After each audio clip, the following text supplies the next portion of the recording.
সারাদিনের খবর নিয়ে আমাদের নিয়মিত আয়োজন আজ সারাদিন, সঙ্গে আছে ইমদাদুল হক। সংকট নিরসনে ঐক্য জরুরি, তবে বাধ্যতামূলক ঐক্য চায় না বিএনপি, মন্তব্য করেছেন বিএনপির স্থায়ী কমিটির সদস্য ডক্টর মঈন খান। জানান, গণতন্ত্রের উত্তরণে নির্বাচনই একমাত্র সমাধান। দলটির আরেক নেতা ডক্টর AZM জাহিদ হোসেন বলেন, ডক্টর ইউনূসকে যারা বিতর্কিত করতে চায় তাদের লাগাম টেনে ধরতে হবে।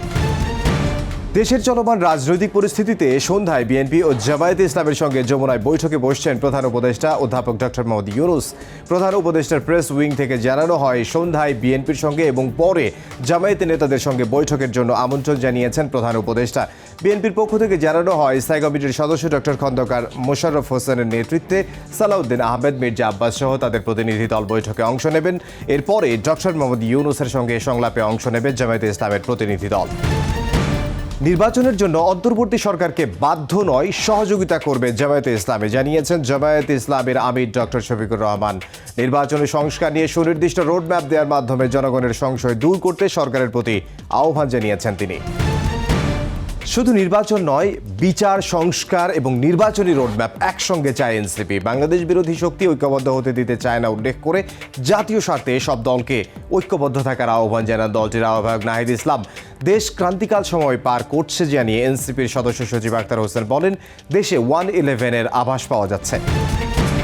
জুলাই ঘোষণাপত্র বাধাগ্রস্ত করতে সক্রিয় হয়েছে একটি মহল। এই অপশক্তিকে প্রতিহত করতে শিক্ষার্থীরা রাজপথে আছে বলে জানিয়েছেন জাতীয় যুব শক্তির আহ্বায়ক তারিকুল ইসলাম। আর সংগঠনের মুখ্য সংগঠক ফরহাদ সোহেল বলেন, ভিন্ন মাত্রার শক্তি হিসেবে নিজেদের প্রতিষ্ঠা করতে চায় জাতীয় যুব শক্তি।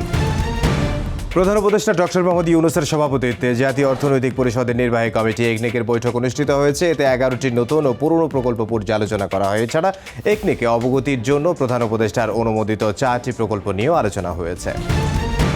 প্রধান উপদেষ্টা অধ্যাপক ডক্টর মোহাম্মদ ইউনূসের ব্যক্তিগত ভাবমূর্তিকে পুঁজি করে কয়েকজন উপদেষ্টা দুর্নীতিতে জড়িয়ে পড়েছেন বলে অভিযোগ করেছেন ইনকিলাব মঞ্চের মুখ্য আহ্বায়ক শরীফ ওসমান হাদি।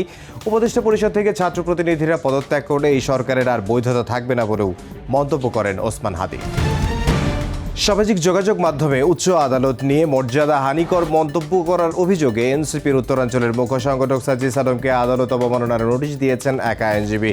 নোটিশে সুপ্রিম কোর্টের রেজিস্ট্রার জেনারেলের মাধ্যমে প্রধান বিচারপতির কাছে লিখিত নিঃশর্ত ক্ষমা চাইতে বলা হয়েছে। এছাড়া প্রেস কনফারেন্স করে দেশের জনগণের কাছে ক্ষমা চাইতে বলা হয়েছে। অন্যথায় আদালত অবমাননার মামলা করা হবে বলে জানানো হয়েছে।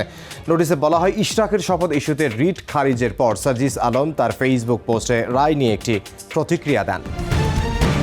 রামপাল বিদ্যুৎ কেন্দ্রকে বাংলাদেশে ভারতীয় আধিপত্যের প্রতীক উল্লেখ করে বিদ্যুৎ কেন্দ্রটি বন্ধ করতে পথ খোঁজার আহ্বান জানিয়েছেন অর্থনীতিবিদ অধ্যাপক আনু মোহাম্মদ। অধ্যাপক আনু মোহাম্মদ বলেন, দেশের জ্বালানি সংকট কাটাতে নিজস্ব সম্পদ অনুসন্ধান ও জাতীয় সক্ষমতা বাড়ানোর বিকল্প নেই। শেখ হাসিনার ঘনিষ্ঠ দুই ব্যক্তির লন্ডনে প্রায় 90 মিলিয়ন পাউন্ডের সম্পত্তি জব্দ করেছে যুক্তরাজ্যের national crime agency NCA। British গণমাধ্যম দ্য গার্ডিয়ানের প্রতিবেদনে বলা হয়, শেখ হাসিনার ঘনিষ্ঠ সহযোগী উপদেষ্টা সালমান এফ রহমানের ছেলে শায়ান এফ রহমান লন্ডনে থাকা দুটি সম্পত্তি জব্দের আদেশ পেয়েছে NCA। এই জব্দের কারণে তিনি এবং তার চাচাতো ভাই আহমেদ শাহরিয়ার রহমান লন্ডনের গ্রেসভেনর স্কোয়ারে অ্যাপার্টমেন্ট সহ কোনো সম্পত্তি বিক্রি করতে পারবেন না। ফিনান্সিয়াল টাইমসের এক প্রতিবেদন অনুযায়ী প্রেশম গার্ডেন্সের ওই বাড়িতে শেখ হাসিনার বোন শেখ রেহানা থাকতেন। গেল 4 দশকে পাকিস্তানের মদতপুষ্ট সন্ত্রাসী হামলায় 20,000 ভারতীয় প্রাণ গেছে বলে দাবি করেছেন নয়াদিল্লি। জাতিসংঘের নিরাপত্তা পরিষদের বৈঠকে কথা বলেন সংস্থাটিতে নিযুক্ত ভারতের স্থায়ী প্রতিনিধি। এদিকে বিবিসিকে দেয়া এক সাক্ষাৎকারে পাকিস্তানের ISPR এর প্রধান বলেন, মিথ্যা বর্ণনার উপর ভিত্তি করে ভারত আগুন নিয়ে খেলা করছে। এই ছিল আজ সারাদিনে, দেখা হবে আগামীকাল।